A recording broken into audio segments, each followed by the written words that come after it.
Hello, welcome back to the Padded Room. I'm Wayne, and this is Talking Tech with Wayne, the show dedicated to discussing smartphones, smart homes, and all those things in between. This show is a promise of information freely given to all that seek it, and that is a pact between me and all of you. Log on to our website and click on Join Our Discussion to join the discussion. You can also check out my past shows there as well. The website is on a crawl at the bottom of the screen, along with the number to our helpline where trained technicians are ready to answer your questions 24/7, and best of all, it's 100% free. Today we will talk about video conferencing and the added convenience it brings to all of our lives. Few of us have not received an invite to attend a Zoom meeting, and today we will cover the hows and the whys. But first, let's look at some history. Many of you will be surprised to discover that video conferencing dates back to the mid-1950s when AT&T created the first picture phone. As you can guess, the picture was reported to be grainy and lasted a whopping 5 seconds, and it took another 30 years for the technology to mature. But as they say, an industry was born.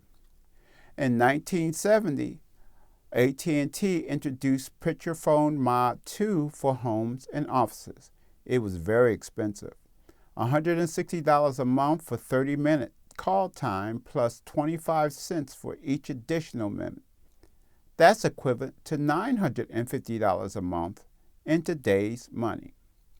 Out of reach for most homes, but businesses instantly understood the value. The ability to hold meetings for participants who were in different physical locations was valuable, but still out of reach for all but the largest of corporations. And even then, it was only used sparingly. Mostly for high-value meetings with officers, the board, and similar members of state. That status quo persisted until the advent of the internet. Those that were in the know understood that video conferencing, along with a bevy of other stuff, was in line for some serious upgrades. Still, in the 1990s and right up to the early 2000s, it continued to be expensive and extremely glitchy.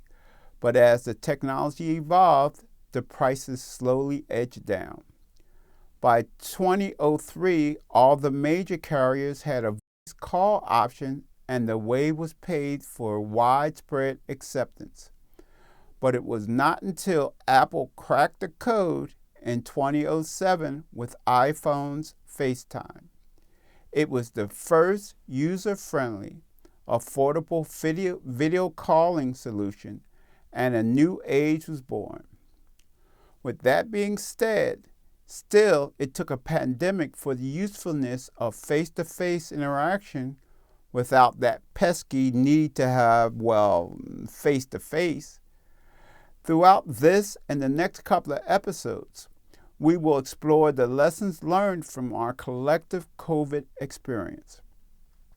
The first, and definitely most foundational, at least as viewed through a tech lens, is that those people who had at least a passing level of comfort with technology did better than those who did not. As always, my mission is to help more of you move from being the latter to being the former. So let's get to it. I can see from a hand from one of the kids in the back row.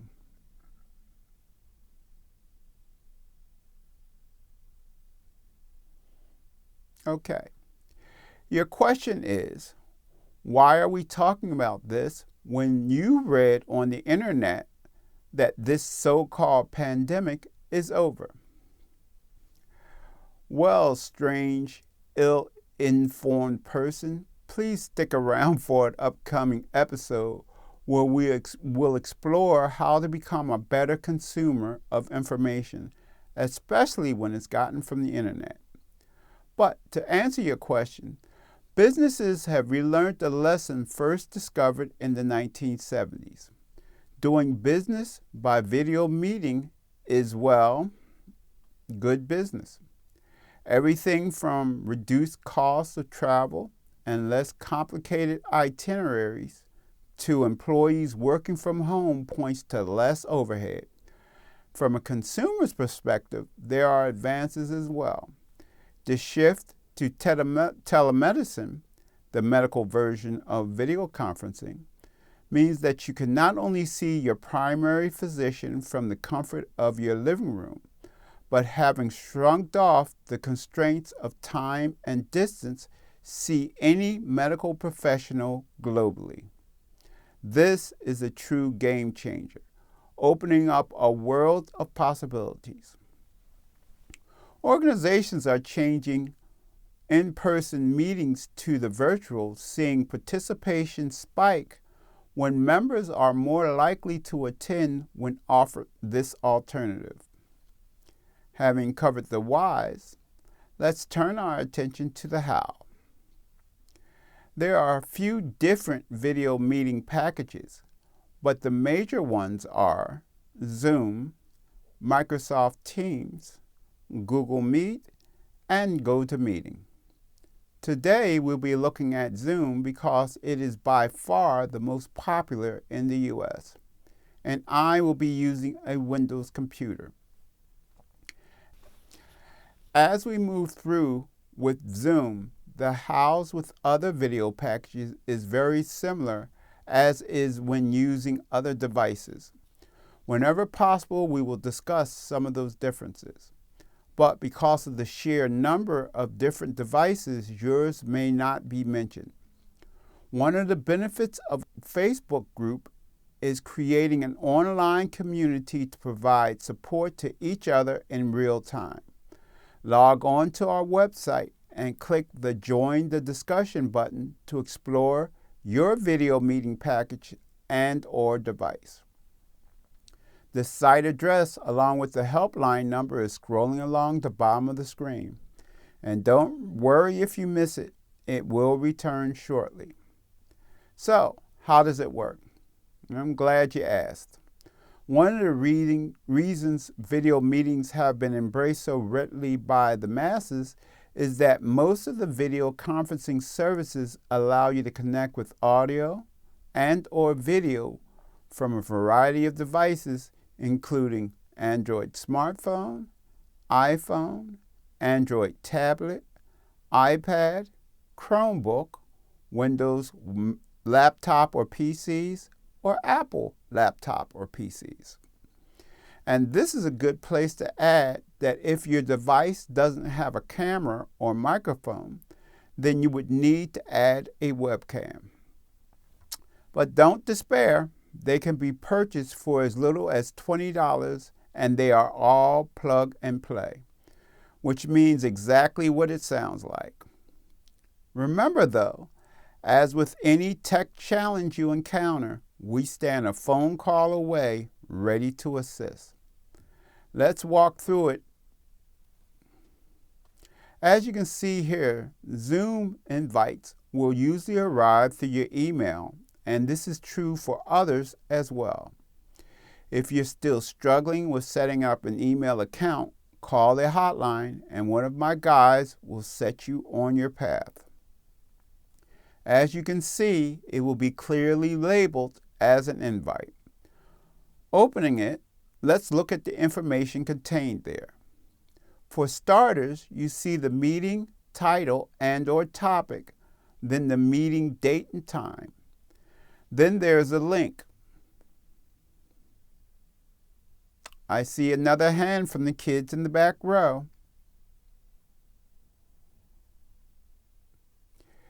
Your question is, what is a link really? Because you read on the internet that clicking on links is a bad thing. Well, that is a surprisingly good question considering that it came from the back row.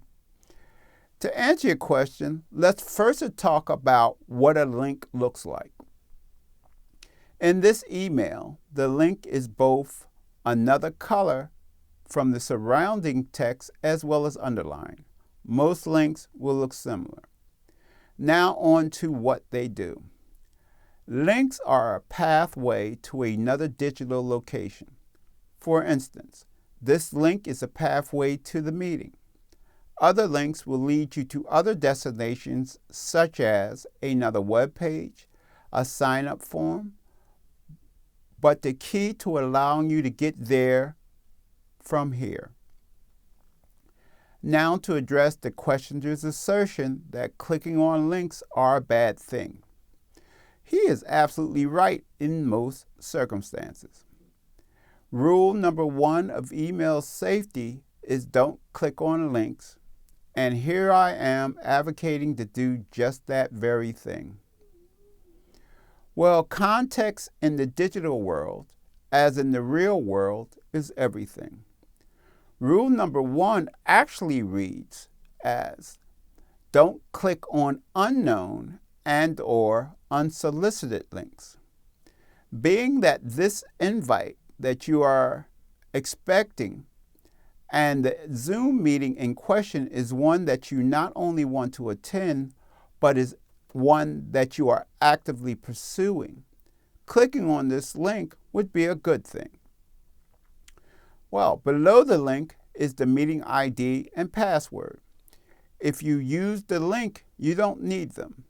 But if for any reason the link doesn't work, they may come in handy. The link should work regardless of the device you're using as well.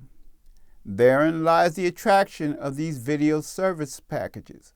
Universal access. Wow, I see another hand from the kids in the back of the room.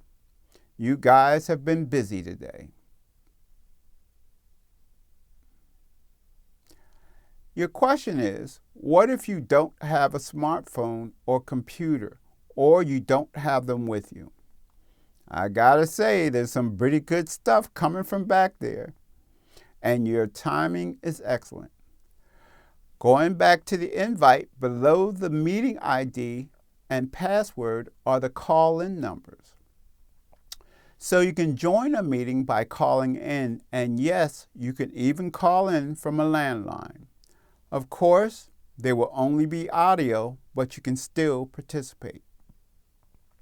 The top 2 numbers are Easy Connect numbers, which means that after you call, you will press a single number from the menu, and that will get you into the meeting. The last set of numbers are if the first 2 are not local to you, then select one that is. The difference is that when prompted, you will have to enter the meeting ID and password manually. I think this is a good time to review the rules of the road for installing apps on your device. Although we are talking about an install, the approach will be helpful at other times as well. Whether you're on a Windows, Android, or Apple device, reading the screen is important, especially those pop-up while you're trying to complete the task. These windows are called dialog boxes, and for good reason. When trying to complete any digital task, if you can imagine entering into an actual dialogue with your device, it might help.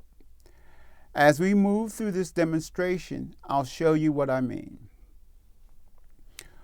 We are going to click the link, and keeping the dialogue scenario in mind, you are in essence issuing a command which might sound a little like, "Hey computer, take me to this meeting."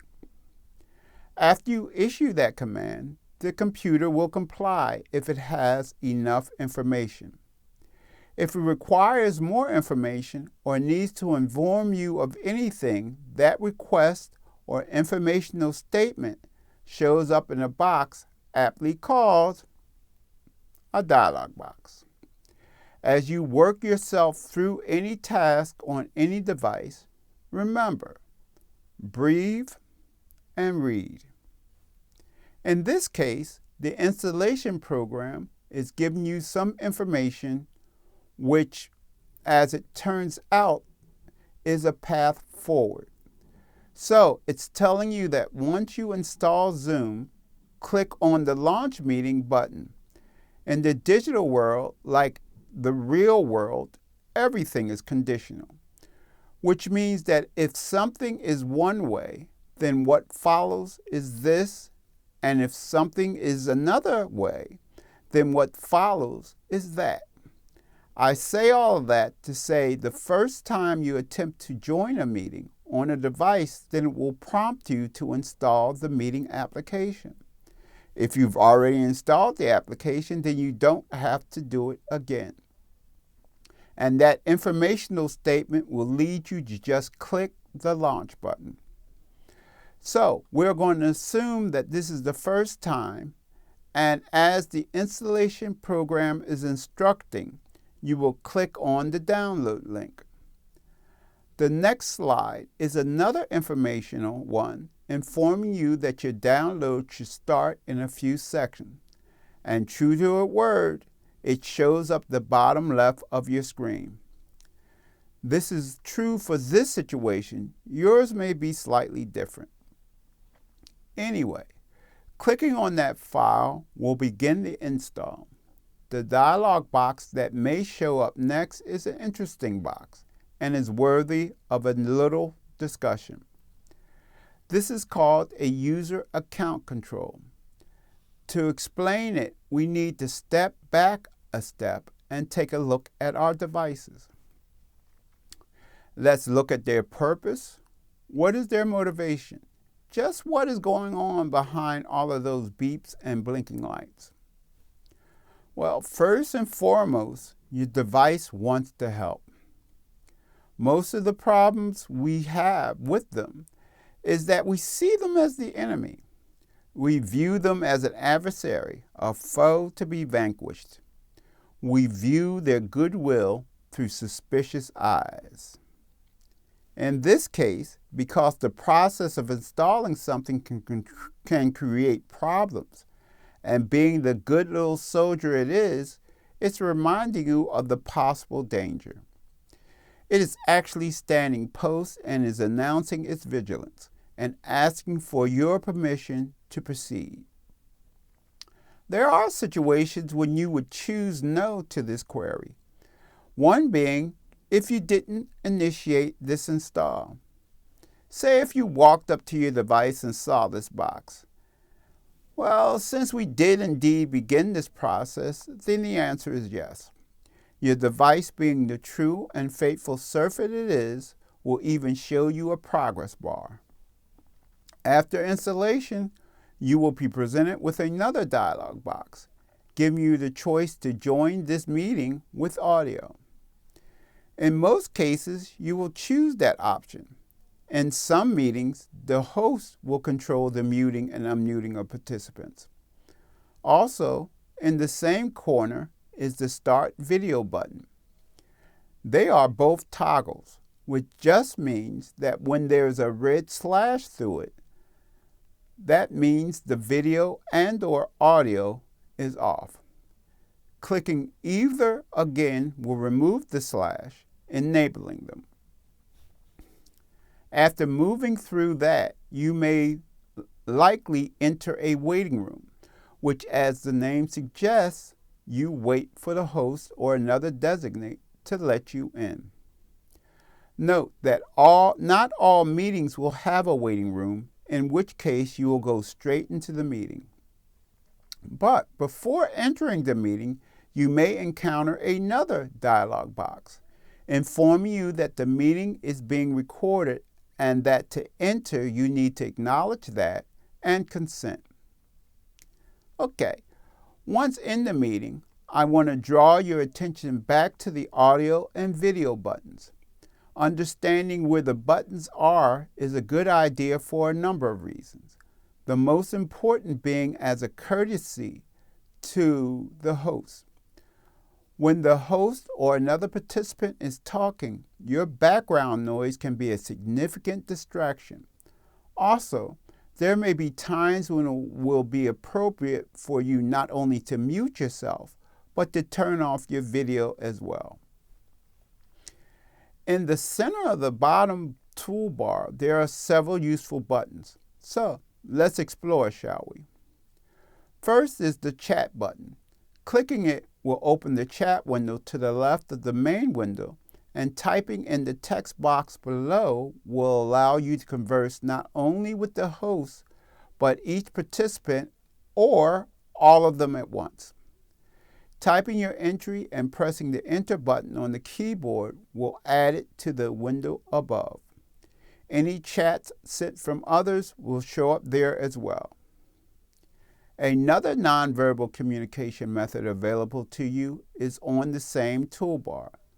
By clicking the reaction button, you will be able to raise your hand, give a thumbs up, laugh until you cry, register shock and awe, give some love, and party like it's 1999, allowing you to exhibit a wide range of emotions without creating a ruckus. Clicking the three dots to the right will open up a wider world of possibilities.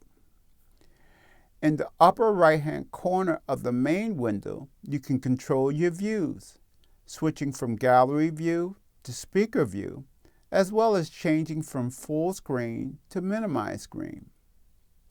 In the upper right-hand corner of your personal window, you have additional controls there as well. There you will find another audio and video toggle, some backgrounds, along with video filters. You can also choose a pin, have participants who are not showing video, and hide your self view, which doesn't remove your video from others, but just hides it from yourself. Here's where you can add or remove a profile picture. A profile picture is what shows when you toggle off your video. You can also add or edit your display name. Finally, you can leave the meeting by locating the Leave Meeting button on the bottom right corner of the main window, clicking it and then selecting Leave Meeting. My hope in going over the points of joining a Zoom meeting is not to have you memorize the steps, but to gain some insight into your own tech and to take another step towards you finding a level of comfort with the technology that seems to be everywhere these days. Now, we have arrived at my absolute favorite part of the show. I get to open up the phone lines and talk to my people.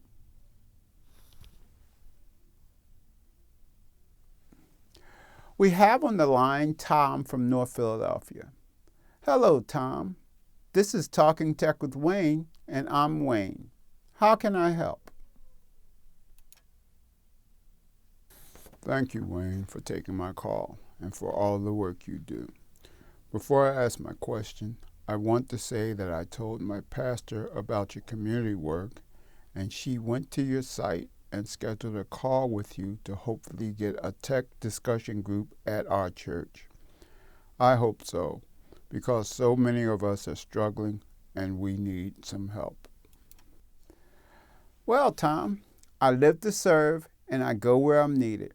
For those who are out there who are wondering what we're talking about, I'm talking about my tech discussion groups and them hitting the road.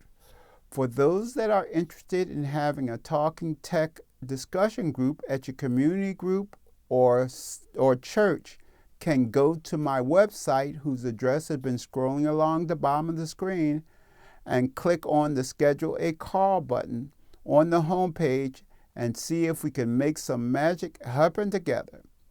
Now, Tom, let's see if we can get you some answers. Well, Wayne, my question is about passwords. I'm having a hard time keeping track of all of the passwords I have. I used to use the same one at all the sites I had accounts for. My son told me that it was a bad idea, but he couldn't tell me why. Sometimes I wonder if my children are just making things up. I'm so happy to have found you It seems like you take your time and explain things. Wow, thank you. I think for the most part, these young folks mean well, but they find it hard to imagine a world without tech. For those of us who have lived 3/4 of our lives doing things one way, and literally waking up one day and finding out that there's not only another way, but that the old way just doesn't work anymore. Man, talk about culture shock. However, in his defense, he is right. Reusing passwords is a bad idea, as is using weak or easily guessed ones. Let's look at reusing passwords first. Say for the sake of demonstration you have accounts at 10 sites, and you have the very same or similar passwords at all of them. It would take one of those account holders to be compromised for all of your accounts to be put at risk. Having good, unique passwords ensures that if one of these accounts fall, that it would not create a domino effect. Now, how about strong passwords? They are also important. Not to get too technical, the bad guys have the ability to apply a kind of hack that will literally go through the entire alphabet, starting at AAA, going to ZZZ, trying each one until it finds the right one. A good password should be as close to random as possible and should include a mix of capitals and lowercase letters, numbers, and special characters, like the exclamation point and question mark. So your next question is, who's going to remember all of those random characters? My answer is no one. That's where services called password managers come in. They are services that not only keep track of all your passwords, but also autofills them when they're needed. They will also suggest a suitable one when you're creating an account. They range in price from free to several dollars a month. I will post some information on my group forum about the different ones and their features. Remember, go to my site, click on the button to join the discussion for real-time updates and more resources. I will do that, and thanks again. You are very welcome. Like I said, I live to serve. Well, I see that's all the time I have for today. It has been my pleasure to be here with you, and I look forward to the next time we can do it again. I wish you all a farewell.